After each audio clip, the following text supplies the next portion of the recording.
Sabana. Are you ready?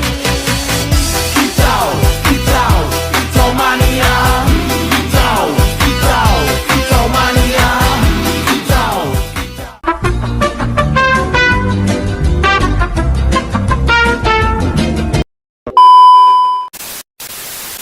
Assalamualaikum warahmatullahi wabarakatuh. Perkenalkan, nama saya Muhammad Sadan Wijonarko dengan NIM 20124057. Di sini saya akan menjelaskan tentang SDLC dengan metode waterfall. Nah, apa itu SDLC? SDLC adalah proses terstruktur yang digunakan tim pengembang untuk merencanakan, membuat, menguji, dan menerapkan perangkat lunak secara sistematis dan efisien. Mengapa SDLC itu penting? Nah, yang pertama memberikan struktur dan paduan jelas bagi tim, yang kedua mengurangi risiko kegagalan proyek, yang ketiga meningkatkan kualitas produk akhir, yang keempat memudahkan manajemen waktu dan biaya. Nah, di sini ada karakteristik utama metode waterfall ya. Nah, yang pertama setiap fase harus selesai sebelum fase berikutnya dimulai. Nah, lalu yang kedua alur kerja berjalan satu arah atau top to down. Nah, yang ketiga ada dokumentasi lengkap di setiap tahap. Nah, yang keempat ada cocok untuk proyek dengan kebutuhan yang tetap. Nah, lalu yang kelima ada mudah dipahami dan dikelola. Nah, untuk fase pertama itu ada planning ya. Kegiatan utama planning ini ada beberapa bagian. Yang pertama identifikasi tujuan dan skop proyek. Lalu yang kedua pembentukan tim dan alokasi sumber daya. Yang ketiga ada estimasi waktu dan anggaran proyek.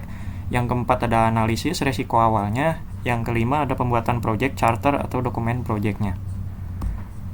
Nah, langsung masuk ke tahap kedua yaitu analisis, requirement gathering and analysis. Nah, yang pertama itu ada wawancara stakeholder dan penggunanya. Lalu yang kedua ada dokumentasi kebutuhan fungsional dan non-fungsional.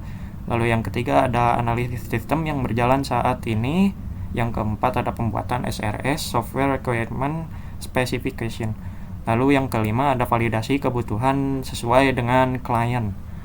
Nah, lanjut ke tahap 3 yaitu membuat desain atau UI desainnya.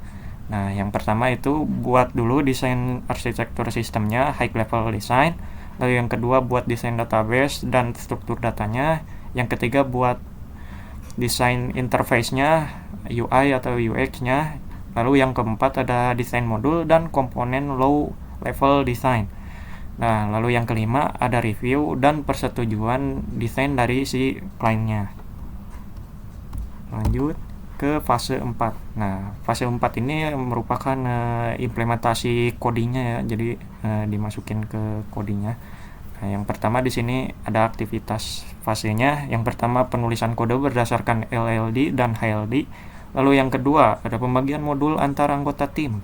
Nah, yang ketiga integrasi modul setelah selesai di coding. Lalu yang keempat ada kode di review sebelum merge ke main branch. Nah, yang kelima ada penulisan dokumentasi teknis kode.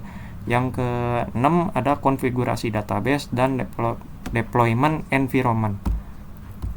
Nah, masuk ke tahap kelima yaitu pengujian. Nah, pengujian ini biasanya sudah selesai ya si webnya itu.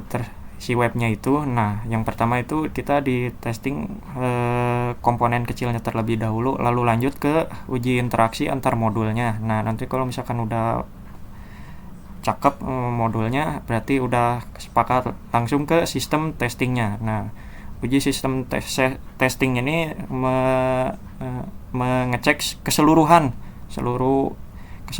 sistem yang ada di webnya tersebut. Nah, lalu yang keempatnya itu ada pengujian oleh user dan klien apakah ini cocok atau enggak. Lalu di sini masuk ke tahap 6 yaitu maintenance. Nah, yang pertama itu perbaikan bug yang ditemukan di post launch atau webnya itu yang itu sendiri. Nah, lalu yang kedua ada rilis pembaruan dan fitur baru biar lebih canggih. Ya, lalu yang ketiga ada optimasi performa sistem. Nah, yang keempat ada patch keamanan agar lebih safety, mengejar agar tidak dibajak lah secara bahasa ininya. Lalu yang kelima ada monitoring dan evaluasi sistem. Nah, yang keenam ada pelatihan pengguna dan supportnya. Lanjut. Nah, untuk kelebihan dari waterfall model ini, yang pertama mudah dipahami dan diimplementasikan, yang kedua ada struktur yang jelas dengan milestone tiap fasenya, lalu yang ketiga dokumentasi sangat lengkap sekali, yang keempat ada cocok untuk tim dengan anggota baru, yang kelima mudah mengukur progres proyeknya, yang keenam ada manajemen biaya yang lebih mudah diprediksi. Nah, untuk kekurangannya ini sendiri, yaitu yang pertama tidak fleksibel untuk perubahan kebutuhan.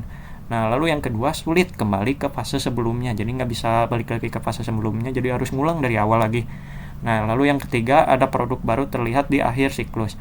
Nah, yang keempat resiko tinggi jika di requirement di awal salah, seperti yang saya tadi bilang, kalau misalkan itu kan ada yang kedua tuh sulit kembali ke fase sebelumnya, nah seperti itu. Lalu yang keempat ada tidak cocok untuk proyek kompleks atau dinamis. Nah, lalu yang terakhir ada testing terlambat atau bug ditemukan di akhir. Nah, kapan menggunakan waterfall? Yang pertama, requirement sudah jelas, kebutuhan sistem sudah didefinisikan secara lengkap dan tidak akan berubah selama pengembangan. Nah, lalu yang kedua ada proyek pemerintah, proyek dengan regulasi ketat, kontrak tetap, dan dokumentasi formal yang wajib dipenuhi. Lalu yang ketiga, timeline dan budget tetap ketika anggaran dan jadwal sudah dikunci dan tidak bisa berubah secara signifikan. Lalu yang keempat, teknologinya sudah matang. Tim menggunakan teknologi yang sudah dikuasai, bukan eksperimen dengan stack baru. Lalu yang kelima, ada tim terdistribusi. Tim bekerja di lokasi berbeda, dokumentasi lengkap, membantu koordinasi tanpa komunikasi secara real time. Lalu yang keenam, ada sistem kritis. Nah, sistem kritis ini biasanya ada di sistem medis, keuangan, pertahanan, di mana kesalahan bisa berakibat fatal dan perlu diaudit ulang kembali. Nah, kesimpulan waterfall ini, yang pertama adalah metode SDLC linear dengan 6 fase yang struktur dan berurutan. Nah, lalu yang keduanya, setiap fase menghasilkan dokumentasi yang menjadi input fase berikutnya. Lalu kekuatan besarnya itu strukturnya lebih jelas, dokumentasi lengkap, dan mudah dikelola. Nah, lalu kelemahan utamanya itu kurang fleksibel terhadap perubahan di tengah proyek jika ada kesalahan. Nah, lalu yang terakhir terbaik digunakan saat requirement jelas, anggaran tetap, dan proyek bersifat formal.